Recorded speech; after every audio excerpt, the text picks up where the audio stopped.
Your Waze app just got a Gemini-sized brain transplant, and it's already rolling out to your phone right now.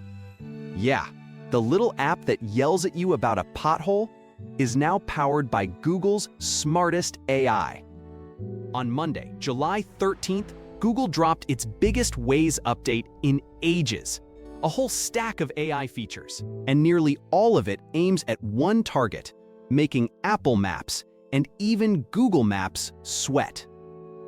First up, conversational search. Just say, "Find me a coffee shop open right now," and Gemini hunts it down. Need cheap gas or parking near the mall? Ask out loud, like you're talking to a friend. Next, personalized routes. Waze now learns your habits. Love highways over side streets? It'll rank those first. There's a new motorcycle mode too, built for two wheels, dodging potholes, speed bumps, and narrow bridges. You can now report road closures just by talking. Say the road is closed here, and Waze passes it on. But the feature everyone's cheering? Less chatty mode. Finally, Waze goes quiet so you can hear your podcast. It still warns you about hazards and turns, just way less often. Peak hour sanity, finally delivered. The bigger play?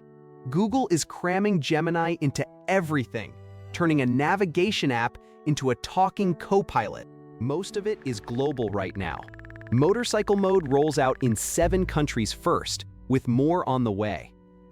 So your daily drive is now a testing ground for Google's AI.